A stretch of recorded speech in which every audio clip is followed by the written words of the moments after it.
go.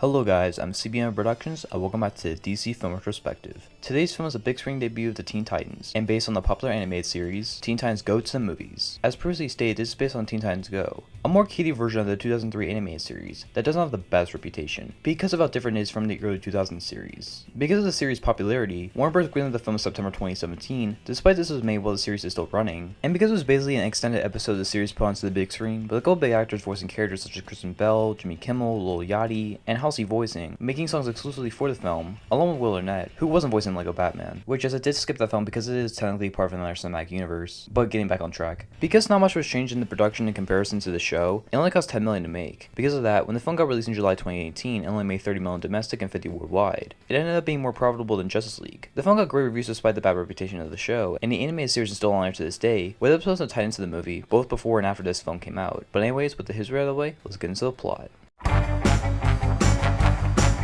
The film opens up with our main team the film focuses on, the Teen Titans, finding the Balloon Man, and when he doesn't recognize who they are, they introduce themselves via a rap song, courtesy of Lil Yachty. The leader is Robin, the boy wonder voiced by Scott Menville, with his team members being Raven, a half-demon girl who can make portals voiced by Tara Strong, Starfire and Alien Persons voiced by Hynden Walsh, Cyborg, a cybernetic human hybrid voiced by Kari Payton, and Beast Boy, who can shapeshift into any animal, voiced by Greg Seeps. But as they're boasting about their various powers, the Justice League have to come in to save the day due to the teams being distracted. So after that, Batman gets yet another film, Batman Again, and at the premiere, Robin feels left out of having his own movie since Alfred, Batman's Belt, and various other heroes are getting their own movies, but the Teen Titans aren't. They are really pushed to try and get their own movie made by Superman, voiced by the one and only Nicolas Cage, that they aren't really superheroes until they meet their arch nemesis. So they detect a robbery at Star Labs by Deathstroke, aka Slade Wilson, or as this one likes to call him, Slade, voiced by Will Arnett, who easily defeats and insults them. The next day, the Titans try to cheer up Robin and try to make their own homemade movie, but Robin declares that they will get a movie made about them. So they go to Warner Studios and talk to the director responsible for all superhero movies being made, Jade Wilson, voiced by Kristen Bell. She refuses their request to make a movie about them and says that the only way she will do a film about them is if they were the only superheroes on Earth. So they try to go back in time to prevent the Justice League members from becoming superheroes,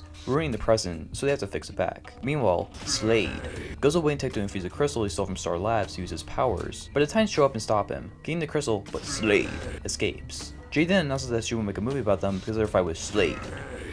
I gotta stop doing that. Robin gets a little suspicious when he finds a big machine labeled Doomsday on it, but Jade says it's just an acronym for the new streaming service. Jade slowly feeds Robin's ego more and more to separate himself from the Titans, and eventually grants him his own solo film and he accepts. While the team is broken, Slade, sorry I had to do that again, steals the crystal at Titans Tower, the home of the Titans, and reveals he was Jade in disguise to the team and plans to use his Doomsday device to mind control all the supers and take over the world. The team form back together at the premiere of Robin's movie, while Jade gets all the supers in trance, but the Titans show up, expose Slade, break the supers out of the trance, and eliminate Slades.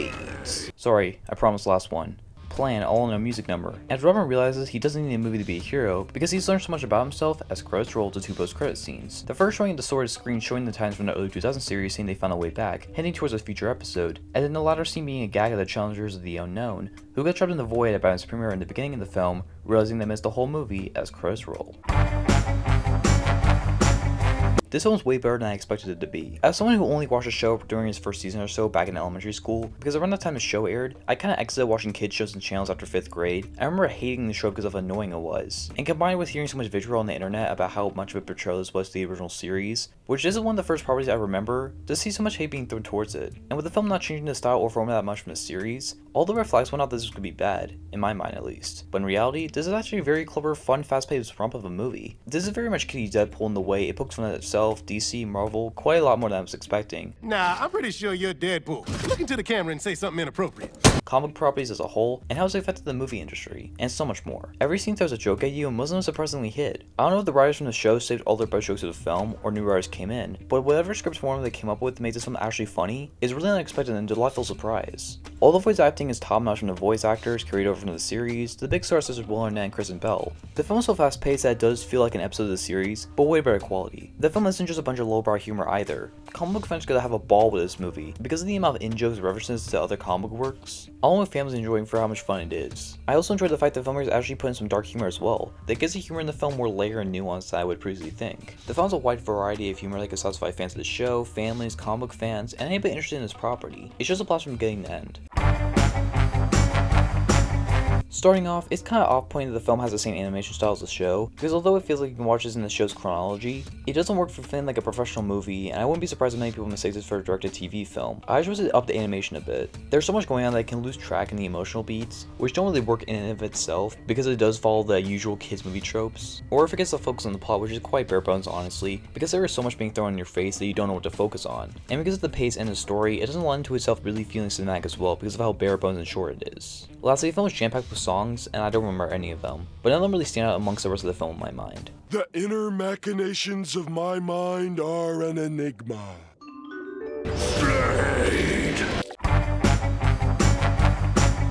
Overall, Teen Titans Go to the Movies is a very fun, fast-paced, funny, and overall ride of a film that doesn't stop at the jokes, the style, the songs, and so much more. It subverts to expectations from the show, and making something anybody that knows anything about the show or superheroes in general will find something to appreciate with the amount of humor you'll get in various different forms. The voice acting is great, the subtle nuances are a nice touch, the film's directed and written well, and it's one of those films that proves you shouldn't judge a book by its cover. There are issues in it not feeling like an actual film, because the style's the same, there's so much humor being thrown your way, that's a little hard to focus on things, the plot beats feel predictable, the songs are memorable, and there are a few other things. To be honest, none of the issues in this film really get under my skin, and I do enjoy being with these characters. It's just a very enjoyable movie overall. I give Teen Titans Go to the Movies a B, an 8 out of 10, and a rental recommendation. So that's Teen Titans Go to the Movies. What do you guys think about it? Leave your thoughts in the comments, and please don't forget to like and subscribe for more content. I'm CBMF Productions, and this isn't the last DC film to review, because justice needs to be served.